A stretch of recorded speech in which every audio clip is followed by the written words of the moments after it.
Famous story channel में आपका स्वागत है। आइए आज हम आपको सुनाते हैं मुंशी प्रेमचंद की कहानी घर जमाई। हरिधन जेठ की दोपहरी में ऊख में पानी देकर आया और बाहर बैठा रहा। घर में से धुआं उठता नजर आता था। छन छन की आवाज भी आ रही थी। उसके दोनों साले उसके बाद आए और घर में चले गए। दोनों सालों के लड़के भी आए और उसी तरह अंदर दाखिल हो गए, पर हरिधन अंदर ना जा सका। इधर एक महीने से उसके साथ यहाँ जो बर्ताव हो रहा था, और विशेष कर कल उसे जैसी फटकार सुननी पड़ी थी, वो उसके पाँव में बेड़ियां सी डाले हुए थे। कल उसकी सास ही ने तो कहा था, मेरा दी तुमसे भर गया, मैं तुम्हारी जिंदगी का ठेका लिए बैठी हूँ क्या। और सबसे बढ़कर अपनी स्त्री की निष्ठुरता ने उसके हृदय के टुकड़े कर दिए थे। वो बैठी या फटकार सुनती रही, पर एक बार भी तो उसके मुंह से न निकला, अम्मा तुम क्यों इनका अपमान कर रही हो। बैठी गट गट सुनती रही। शायद मेरी दुर्गति पर खुश हो रही थी। इस घर में वो कैसे जाए, क्या फिर वही गालियां खाने, वही फटकार सुनने के लिए। और आज इस घर में जीवन के 10 साल गुजर जाने पर यह हाल हो रहा है। मैं किसी से कम काम नहीं करता हूँ। दोनों साले मीठी नींद सोते रहते हैं और मैं बैलों को पानी सानी देता हूँ, छांटी काटता हूँ। वहाँ सब लोग पल पल पर चिलम पीते हैं। मैं आंखें बंद किए अपने काम में लगा रहता हूँ। संध्या समय पर घर वाले गाने बजाने चले जाते हैं। मैं घड़ी रात तक गायें भैंसे धोता हूँ। उसका यह पुरस्कार मिल रहा है कि कोई खाने को भी नहीं पूछता, उल्टे और गालियाँ मिलती हैं। उसकी स्त्री घर से डोल लेकर निकली और बोली, जरा इसे कुएं से खींच लो, एक बूंद पानी नहीं है। हरिधन ने डोल लिया और कुएं से पानी भर लाया। उसे जोर से भूख लगी हुई थी, समझा अब खाने को बुलाने आएगी, मगर स्त्री डोल लेकर अंदर गई तो वही की हो रही। हरिधन थका मांदा क्षुधा से व्याकुल पड़ा सो रहा। सहसा उसकी स्त्री गुमानी ने आकर उसे जगाया। हरिधन ने पड़े पड़े ही कहा, क्या है, क्या पड़ा भी नहीं रहने दोगी, और पानी चाहिए। गुमानी कटु स्वर में बोली, गुर्राते क्यों हो, खाने को बुलाने आई हूँ। हरिधन ने देखा उसके दोनों साले और बड़े साले के दोनों लड़के भोजन किए चले जा रहे हैं। उसकी देह में आग लग गई। मेरी अब यह नौबत पहुंच गई कि इन लोगों के साथ बैठकर खा भी नहीं सकता। मैं इनकी झूठी थाली चाटने वाला हूँ। मैं इनका कुत्ता हूँ जिसे खाने के बाद टुकड़ा रोटी डाल दी जाती है। यही घर है जहाँ आज से 10 साल पहले उसका कितना आदर सत्कार होता था।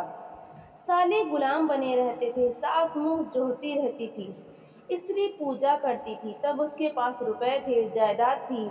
अब वो दरिद्र है। उसकी सारी जायदाद को उन्हीं लोगों ने कूड़ा कर दिया। अब रोटियों के भी लाले हैं। उसके जी में एक ज्वाला सी थी। किसी वक्त अंदर जाकर सास और साली को भिगो भिगो कर लगाई, पर जब्त करके रह गया। पड़े पड़े बोला, मुझे भूख नहीं है, आज ना खाऊंगा। कुमानी ने कहा, ना खाओगे मेरी बला से। हाँ, नहीं तो खाओगे तुम्हारे ही पेट में जाएगा, कुछ मेरे पेट में थोड़े ही जाएगा। हरिधन का क्रोध आंसू बन गया।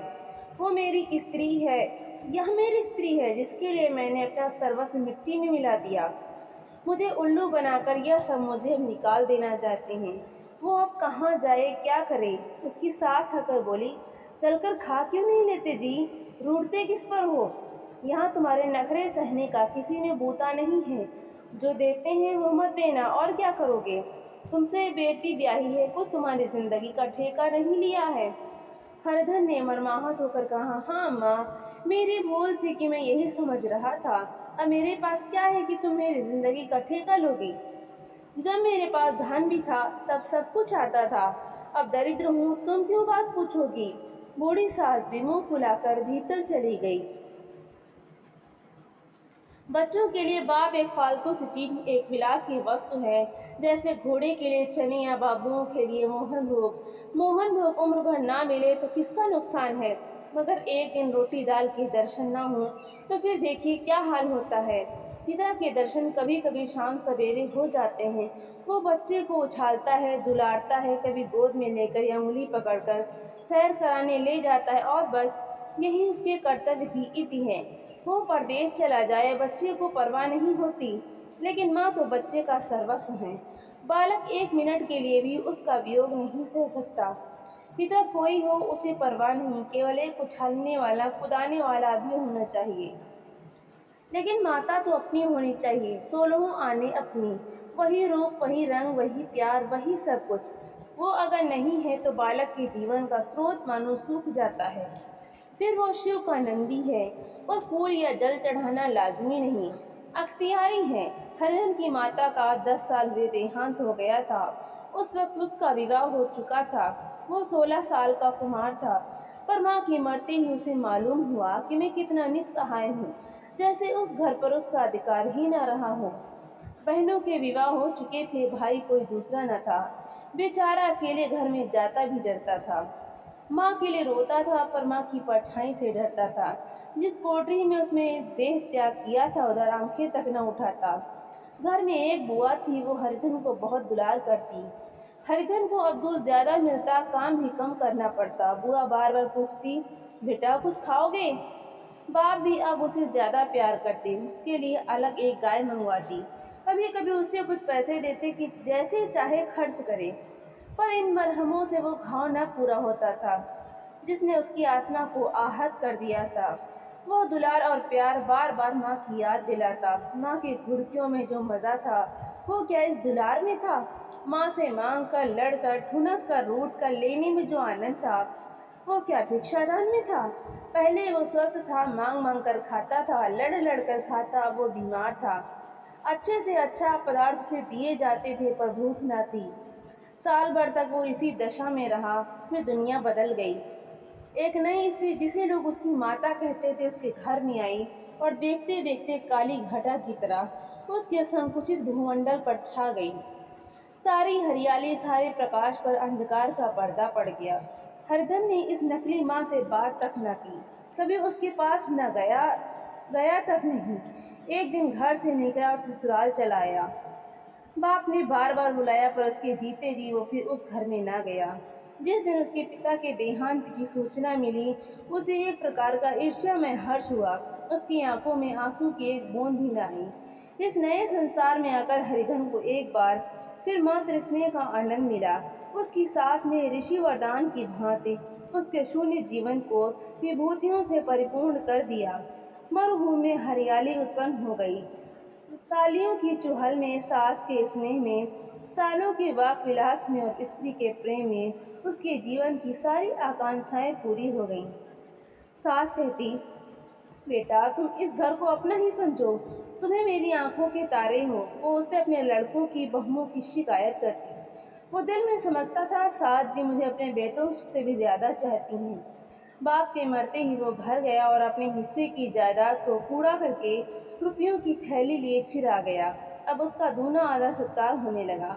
उसने अपनी सारी संपत्ति सास के चरणों पर अर्पण करके अपने जीवन को सार्थक कर दिया।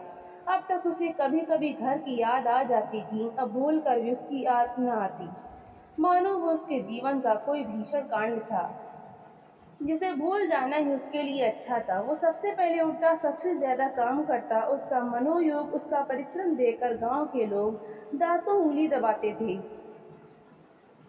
उसके ससुर का भाग्य बखारते जिसे ऐसा दामाद मिल गया। लेकिन ज्यों ज्यों दिन गुजरते गए उसका मान सम्मान घटता गया। पहले देवता था, फिर घर का आदमी,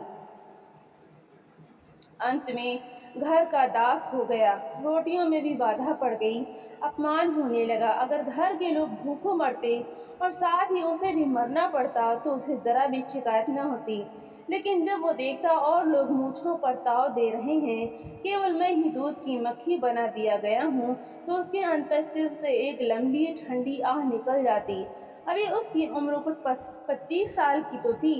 इतनी उम्र इस घर में कैसे गुजरेगी? और तो और उसकी स्त्री ने भी आंखें फेर ली। यह उस विपत्ति का सबसे क्रूर दृश्य था।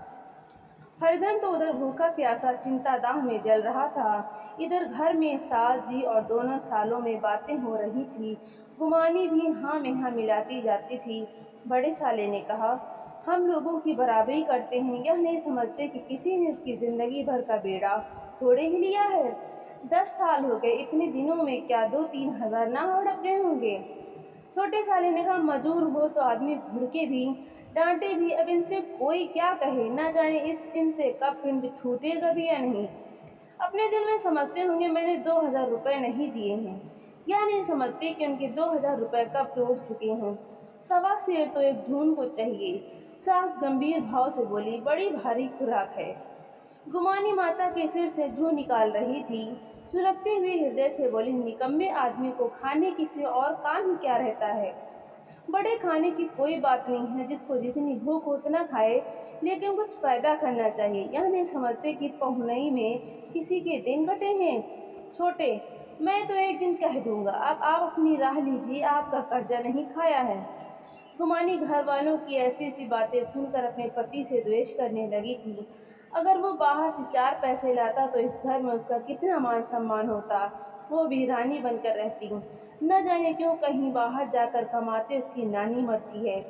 गुमानी की मनोवृत्तियाँ अभी तक बिल्कुल बालपन की सी थी। उसका अपना कोई घर न था, उसी घर का हित अहित उसके लिए भी प्रधान था। वो भी उन्हीं शब्दों में विचार करती, इस समस्या को उन्हीं आंखों से देखती जैसे उसके घर वाले देखते थे। सच तो है, 2,000 रुपये में क्या किसी को मोल ले लेंगे। 10 साल में तो 2,000 रुपये होते ही क्या हैं। 200 ही तो साल भर के हुए। क्या 2 आदमी साल भर में 200 से भी ना खाएंगे। फिर कपड़े लत्ते दूध घी सब कुछ तो है। 10 साल हो गए, एक पीतल का छल्ला भी नहीं बना। घर से निकलते तो जैसे इनके प्राण निकलते हैं। जानते हैं जैसे पहले पूजा होती थी वैसे ही जन्म भर होती रहेगी। यह नहीं सोचते कि पहले और बात थी, अब और बात है। बहू ही पहले ससुराल जाती है तो उसका कितना महात्म होता है। उसके डोली से उतरते ही बाजे बजते हैं। गांव मोहल्ले की औरतें उसका मुंह देखने आती हैं और रुपए देती हैं। महीनों से घर भर से अच्छा खाने को मिलता है, अच्छा पहनने को कोई काम नहीं लिया जाता, लेकिन 6 महीने बाद उसकी कोई भी बात नहीं पूछता। वो घर भर की लौंडी हो जाती है। उनके घर में मेरी तो वही गति होती। फिर काहे को रोना, जो यह कहो कि मैं तो काम करता हूँ तो तुम्हारी भूल है। मजूर और बात है, उसे आदमी डांटता भी है, मारता भी है। जब चाहता है रखता है, जब जी चाहता है निकाल देता है, कसकर काम लेता है। यह नहीं कि जब जी में आया कुछ काम किया, जब जी में आया पढ़कर सो रहे। हरिधन भी पड़ा अंदर ही अंदर सुलग रहा था कि दोनों साले बाहर आए और बड़े साहब बोले, भैया उठो, तीसरा पहर ढल गया, कब तक सोते रहोगे, सारा खेत पड़ा है। हरिधन चट से उठ बैठा और तीव्र स्वर में बोला, क्या तुम लोगों ने मुझे उल्लू समझ लिया है। दोनों साले हक्का बक्का हो गए। जिस आदमी ने कभी जबान नहीं खोली, हमेशा गुलामों की तरह हाथ बांधे हाजिर रहा, वो आज एकाएक इतना आत्माभिमानी हो गया या उनको चौंका देने के लिए काफ़ी था। कुछ जवाब न सूझा। हरिधन ने देखा इन दोनों के कदम उखड़ गए हैं तो एक धक्का और देने की प्रबल इच्छा को न रोक सका। उसी ढंग से बोला, मेरी भी आंखें हैं, अंधा नहीं हूँ, न बहरा ही हूँ। छाती फाड़कर काम करूँ और इस पर भी कुत्ता समझा जाऊँ, ऐसे गधी कहीं और होंगे। अब बड़े साले भी गरम पड़े, तुम्हें किसी ने यह बांध तो नहीं रखा है। अब की हरिधन लाजवाब हुआ, कोई बात न सूझी।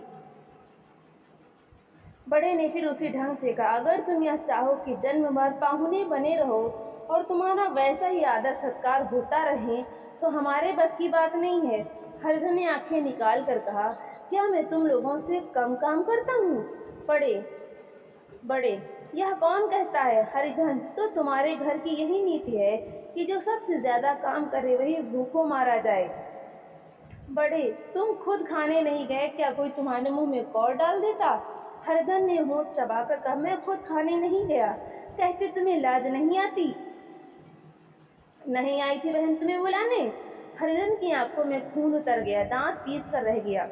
छोटे साले ने कहा, अम्मा भी आई थी, तुमने कह दिया मुझे भूख नहीं है तो क्या करती। सास भीतर से लपकी चली आ रही थी। यह बात सुनकर बोली, कितना कहकर हार गई, कोई उठे न तो मैं क्या करूं। हरिधन ने विष, खून और आग से भरे हुए स्वर में कहा, मैं तुम्हारे लड़कों का झूठा खाने के लिए हूँ। मैं कुत्ता हूँ कि तुम लोग खाकर मेरे सामने सूखी रोटी का टुकड़ा फेंक दो। बुढ़िया ने ऐठ कर कहा, तो क्या तुम लोग लड़कों की बराबरी करोगे। हरिधन परास्त हो गया। बुढ़िया के एक ही वाक्य प्रहार ने उसका काम तमाम कर दिया। उसकी तनी हुई भौहें ढीली पड़ गईं, आंखों की आग बुझ गई। फड़कते हुए नथुने शांत हो गए। किसी आहत मनुष्य की भांति वो जमीन पर गिर पड़ा। क्या तुम मेरे लड़कों की बराबरी करोगे? यह वाक्य एक लंबे भाले की तरह उसके हृदय में चुभता चला जाता था। न हृदय का अंत था, न उस भाले का। सारे धर ने खाया पर हरिधन न उठा। सास ने मनाया, सालियों ने मनाया, ससुर ने मनाया, दोनों साले मना कर हार गए। हरिधन न उठा। वहां द्वार पर एक टाट पड़ा था, उसे उठाकर सबसे अलग कुएं पर ले गया और जगत पर बिछा कर पड़ा रहा। रात भीग चुकी थी। अनंत आकाश में उज्ज्वल तारे बालकों की भांति क्रीड़ा कर रहे थे। कोई नाचता था, कोई उछलता था, कोई हंसता था, कोई आंखें मीच कर फिर खोल देता था। रह रहकर कोई साहसी बालक सपाटा भरकर एक पल में उस विस्तृत क्षेत्र को पार कर लेता था और न जाने कहाँ छा जाता था। हरिधन को अपना बचपन याद आया, जब वो भी इसी तरह क्रीड़ा करता था। उसकी बाल्य स्मृतियां उन्हीं चमकीले तारों की भांति प्रज्वलित हो गईं। वो अपना छोटा सा घर, वो आम का बाग जहाँ वो केरियां चुना करता था, वो मैदान जहाँ कबड्डी खेला करता था, सब उसका याद आने लगे। फिर अपनी स्नेहमयी माता की सदैव मूर्ति उसके सामने खड़ी हो गई। उन आंखों में कितनी करुणा थी, कितनी दया थी। उसे ऐसा जान पड़ा मानो माता की आंखों में आंसू भरे उसे छाती से लगा लेने के लिए हाथ फैलाए उसकी ओर चली आ रही हैं और उस मधुर भावना में अपने को भूल गए। ऐसा जान पड़ा मानो माता ने उसे छाती से लगा लिया है और उसके सिर पर हाथ फेर रही हैं। वो रोने लगा, फूट फूट कर रोने लगा। उसी आत्मसम्मोहित दशा में उसके मुंह से यह शब्द निकले, अम्मा, तुमने मुझे भुला दिया। देखो तुम्हारे प्यारे लाल की क्या दशा हो रही है। कोई उसे पानी को भी नहीं पूछता। क्या जहाँ तुम हो वहाँ मेरे लिए जगह नहीं है? सहसा गुमानी ने आकर पुकारा, क्या सो गए तुम? ऐसी भी क्या राक्षसी नींद? चलकर खा क्यों नहीं लेते? कब तो कोई तुम्हारे लिए बैठा रहे। हरिधन उस कल्पना जगत से क्रूर प्रत्यक्ष में आ गया। वही कुएं की जगह थी, वही फटा हुआ टाट, और गुमाने सामने खड़ी कह रही थी, कब तक कोई तुम्हारे लिए बैठा रहे। हरिधन उठ बैठा और मानो तलवार म्यान से निकाल कर बोला, भला तुम्हें मेरी सुध तो आई? मैंने कह तो दिया था मुझे भूख नहीं है। गुमानी, तो कितने दिन तक न खाओगे? आज इस घर का पानी भी न पीऊंगा। तुझे मेरे साथ चलना है या नहीं? दृढ़ संकल्प से भरे हुए इन शब्दों को सुनकर गुमानी सहम उठी, बोली, कहाँ जा रहे हो? हरिधन ने मानो नशे में कहा, तुझे इससे क्या मतलब? मेरे साथ चलेगी या नहीं? फिर पीछे से ना कहना मुझसे कहा नहीं। गुमानी आपत्ति के भाव से बोली, तुम बताते क्यों नहीं, कहाँ जा रहे हो? तू मेरे साथ चलेगी या नहीं? जब तक बता न दोगे मैं न जाऊंगी। तो मालूम हो गया तू नहीं जाना चाहती। मुझे इतना ही पूछना था, नहीं तो अब तक मैं आधी दूर निकल गया होता। यह कहकर उठा और अपने घर की ओर चला। गुमानी पुकारती रही, सुन लो, पर उसने फिरकर भी न देखा। 30 मील की मंजिल हरिधन ने 5 घंटों में तय की। जब वो अपने गांव की अमराइयों के सामने पहुंचा तो उसकी मातृ भावना उषा की सुनहरी गोद में खेल रही थी। उन वृक्षों को देखकर उसका विह्वल हृदय नाचने लगा। मंदिर का सुनहरा कलश देखकर वो इस तरह दौड़ा मानो एक छलांग में उसके ऊपर जा पहुंचेगा। वो वेग में दौड़ा जा रहा था मानो उसकी माता गोद फैलाए उसे बुला रही हो। जब वो आमों के बाग में पहुंचा, जहां डालियों पर बैठकर वो हाथी की सवारी का आनंद पाता था, जहां के कच्चे बेरों और लिसोड़ों में एक स्वर्गीय स्वाद था, तो वो बैठ गया और भूमि पर सिर झुकाकर रोने लगा, मानो अपनी माता को अपनी विपत्ति कथा सुना रहा हो। वहाँ की वायु में, वहाँ के प्रकाश में मानो उसकी विराट रूपिणी माता व्याप्त हो रही थी। वहाँ की अंगुल अंगुल भूमि माता के पदचिन्हों से पवित्र थी। माता के स्नेह में डूबे हुए शब्द अभी तक मानो आकाश में गूंज रहे थे। इस वायु और इस आकाश में ना जाने कौन सी संजीवनी थी, जिसने उसके शोकार्त हृदय को फिर बलोत्साह से भर दिया। वो एक पेड़ पर चढ़ गया और अधर से आम तोड़ तोड़ कर खाने लगा। सास के वो कठोर शब्द, स्त्री का वो निष्ठुर आघात, वो सारा अपमान उसे भूल गया। उसके पांव फूल गए थे, तलवों में जलन हो रही थी, पर इस आनंद में उसे किसी बात का ध्यान न था। सहसा रखवाले ने पुकारा, वो कौन ऊपर चढ़ा है रे? उतर अभी, नहीं तो ऐसा पत्थर खींच कर मारूंगा कि वहीं ठंडे हो जाओगे। उसने कई गालियां भी दी। इस फटकार और इन गालियों में इस समय हरिधन को अलौकिक आनंद मिल रहा था। वो डालियों में छिप गया, कई आम काट काट नीचे गिरे और जोर से ठट्ठा मारकर हंसा। ऐसी उल्लास से भरी हुई हंसी उसने बहुत दिन से ना हंसी थी।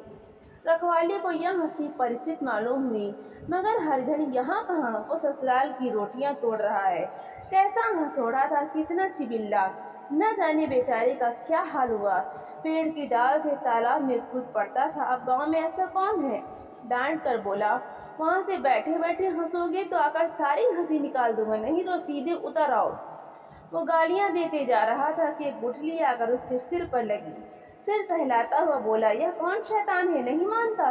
ठहर दो, मैं आकर तेरी खबर लेता हूँ। उसने अपनी लकड़ी नीचे रखी और बंदरों की तरह चटपट ऊपर चढ़ गया। देखा तो हरिधन बैठा मुस्कुरा रहा है। चकित होकर बोला, अरे हरिधन, तुम यहाँ कब आए?